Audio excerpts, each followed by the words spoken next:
Shalom, salam podcast Expo CCM 116. Kita akan belajar siapakah orang Ionia dan apakah mereka memiliki hubungan dengan Alkitab. Bahasa Indonesia untuk bangsa Ionia berasal dari suku Yunani kuno yang tinggal di sepanjang garis pantai barat Turki modern dan di pulau-pulau Laut Aegea. Alkitab tidak menyebutkan bangsa Ionia dengan nama, meskipun mereka berkembang pesat selama beberapa bagian dalam Perjanjian Lama. Namun banyak sarjana Alkitab mengaitkan kelompok orang Jawa yang disebutkan dalam kitab Kejadian dengan orang Ionia. Sejarah bangsa Ionia merupakan campuran fakta dan legenda. Nama Ionia dikaitkan dengan pendiri mitos mereka, Ion. Namun catatan tradisional ini tidak memiliki dukungan sejarah yang secara historis pasti adalah bahwa mereka berbicara dengan dialek Ionia Yunani dan seperti suku-suku Yunani lainnya menempatkan nilai tinggi pada filsafat seni dan sains.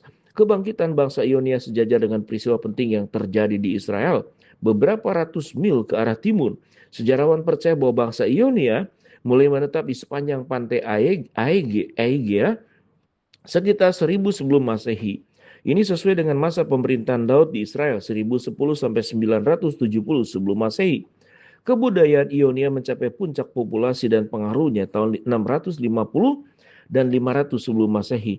Bangsa Asyur telah mengasingkan kerajaan Israel di utara tahun 722 sebelum Masehi.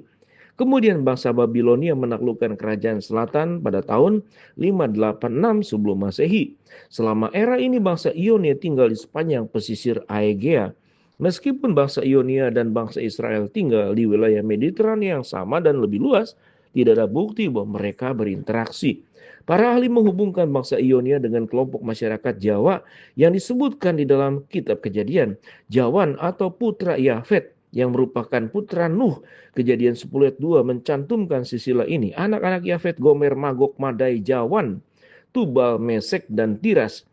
Bagian ini berlanjut. Anak-anak Yawan, Elisa, Tarsis, orang Kiti, dan orang Rodan. Dari merekalah bangsa-bangsa maritim menyebar ke wilayah mereka menurut kaum-kaum mereka di dalam bangsa-bangsa mereka masing-masing dengan bahasanya sendiri.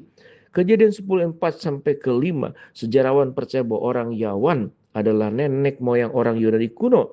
Deskripsi masyarakat maritim selaras dengan apa yang diketahui orang Ionia dan suku-suku Yunani lainnya. Selain itu, Septuaginta, terjemahan Yunani dari Perjanjian Baru yang diproduksi tahun 300 sampai 200 sebelum Masehi menerjemahkan Yawan dalam Kejadian 10 ayat 2 sebagai Ionan. Pada saat Septuaginta diproduksi, orang Ionia terkenal. Hanya Laut Mediterania yang memisahkan mereka dari penterjemah Septuaginta di Mesir. Sehingga kebingungan tentang identitas mereka tidak mungkin terjadi.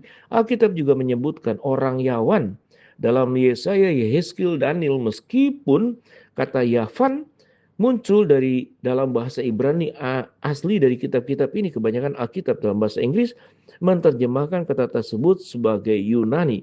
Misalkan Daniel 8 ayat 21 berbunyi, kambing berbulu lebat adalah Raja Yunani. Ibrani disebut dengan Yavan. Dan tanduk besar di antara kedua matanya adalah Raja pertama. Versi standar bahasa Inggris adalah salah satu dari sedikit terjemahan yang transliterasi kata Ibrani dalam ayat-ayat tertentu seperti Yesaya 66 ayat 19 yang berbunyi, aku akan mengirimkan orang-orang yang selamat kepada bangsa-bangsa, ke Tarsis, Pul, dan Lut, dan yang menarik busur, ke Tubal, Yawan, ke daerah pesisir yang jauh sebelum mendengar ketentuanku atau melihat kemuliaanku. Lihat Yeskil 27 ayat 13 dan ayat 19 dan 10 ayat 20.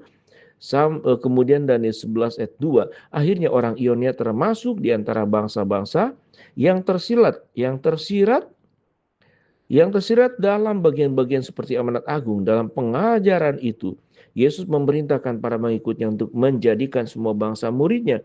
Matius 28, 19-20. Orang Ionia, seperti banyak kelompok orang lainnya, tidak menonjol dalam narasi Alkitab, namun Tuhan mengasihi mereka dan menginginkan para pengikutnya untuk memberitakan Injil Yesus Kristus kepada mereka sehingga mereka dapat mengenal dan mengikutinya. Shalom.